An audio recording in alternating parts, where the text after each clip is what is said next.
औज़ुबिल्लाहि मिनश्शैतानिर्रजीम बिस्मिल्लाहिर्रहमानिर्रहीम। अस्सलाम वालेकुम अहबाब, टेक फार्मिंग में आपको खुशामदीद कहता हूँ। उम्मीद करता हूँ कि आपने हमारे चैनल की तमाम वीडियो ज़रूर सुनी होंगी और आप उनसे ज़रूर फ़ायदा हासिल कर रहे होंगे। दोस्तों, आज का हमारा उन्वान देसी मुर्गियों की देसी खुराक, जिसे हम इंग्लिश ज़ुबान में ऑर्गेनिक फीड भी कहते हैं। आजकल मौसम सरमा में घरेलू देसी मुर्गियों में प्रोटीन लम्हियात की कमी से अंडे नहीं देती, और जैसा कि लोग सिर्फ दाने, आटा, किचन की बची कुची हुई सब्जियां, पत्ते वगैरह, रोटियां वगैरह जो कि मुर्गियों को देते हैं, वो उनकी मतवाजन खुराक नहीं है। उनकी ग़िज़ा में प्रोटीन लम्हियात की कमी से उनकी बढ़ोतरी और अंडों की ज़रूरियात पूरी नहीं हो सकती। जो लोग देहात में रिहाइश रखते हैं वो बरसीम या लूसन को खुश करके उसको बतौर प्रोटीन उनको कूट कर बड़ी करके इस्तेमाल ज़रूर करवाएं। आज की इस वीडियो में मैं आपको मजीद ये बताने वाला हूँ कि आपको कौन कौन से फार्मूले से आप कौन कौन सी फीड बना सकते हैं। नंबर 1 पे जो फार्मूला है उसमें यह है कि बरसीम या लूसन के खुश्क पत्ते 2 किलो ले लें। मकई का और गंदम का दाना जो कि आप बड़ी करवा लें, उसको 3 किलो लेकर उसको मिक्स करके उनमें देते रहें। एक तो उनकी खुराक भी पूरी होती रहेगी, दूसरा उनको प्रोटीन भी मिलती रहेंगी।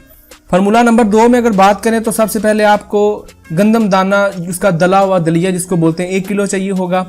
और चोकर जो है वो आप 1 किलो ले सकते हैं वो भी, और मकई भी आप 1 किलो ले सकते हैं, ठीक है। और जो चीज़ें मैंने आपको बताई हैं ये 3 किलो हो जाएंगी, और 3 किलो पोल्ट्री मील में मिक्स करके ये 6 किलो मतवाजन जो खुराक आपकी तैयार हो जाएगी आपकी मुर्गियों के लिए। खुराक और दाना जो है वो सुबह शाम आपने 30 ग्राम उनको देना है। 6 मुर्गियों को रोजाना 1 किलो चारा या सब्जियों के पत्ते दोपहर के वक्त जरूर दें। सब्जी की दुकान से रोजाना हासिल कर सकते हैं। पालक जब सस्ती हो जाए तो वो भी ले आए, मुर्गियां वो शौक से जरूर खाती हैं। और दूसरी सबसे अहम बात यह है कि सर्दियों में आपने रात को बल्ब जो है वो रात लेट नाइट तक ऑन करना है। 9, 10, 11 बजे तक उनको रोशनी ज़रूर दें, क्योंकि ये अंडे के लिए एक अहम अमल है।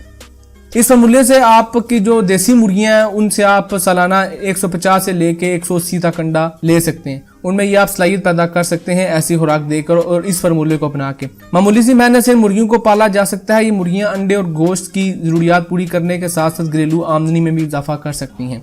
मुर्गियों की बेहतरीन नशोनुमा के लिए दाने और पानी के लिए बर्तनों की जरूरत होती है। अगर मुर्गी खाने वाले बर्तन मिल जाएं तो बहुत बेहतर है। आपको शायद पता हो कि वो बोतल्स होती हैं जो मुर्गी खाने में जो लोग इस्तेमाल करते हैं, वो आपको आम जो ब्रोकर्स होते हैं उनसे मिल सकती है। वेटरनरी वाले भी रखते हैं, आप उनसे पता कर सकते हैं।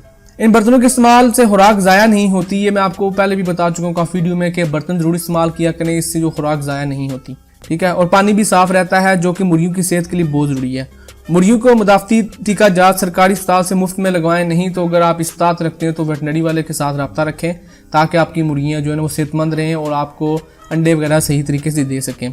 आखिर में इस वीडियो के एक लास्ट जो छोटी सी टिप मैं आपको देना चाहता हूं कि छोटी मुर्गियों की जो हिफाजती तौर पर महीने में एक दफ़ा आप एनरोसिन नवान 10 ml का जो टीका मिल जाता है आप उसको लें। और 1 सीसी का मतलब होता है 1 मिलीलीटर, वो आप थोड़े से पानी में जो मुर्गियां आसानी से पी लें, सुबह के वक्त दें और बतौर हिफाजती इक़्तिदाम ज़रूर करें, ताकि आपकी मुर्गियां बीमारियों से बची रहें और सेहतमंद रहें। और ये जो टीका मैंने आपको बताया ये इंशाल्लाह वीडियो के डिस्क्रिप्शन में मैं ज़रूर बताऊंगा, और ये पूरा खुराक का फार्मूला भी मैं वीडियो के डिस्क्रिप्शन में दे दूंगा, आप लोग वहां से देख सकते हैं। और उम्मीद करूंगा कि ये वीडियो आपको ज़रूर पसंद आएगी, और ऐसी मज़ीद अच्छी वीडियोज़ के लिए हमारा चैनल टेक फार्मिंग को ज़रूर सब्सक्राइब करें और घंटी वाले बटन के ऊपर ज़रूर क्लिक करें, ताकि आने वाली वीडियो आपको सबसे पहले मिल सकें। अस्सलाम वालेकुम।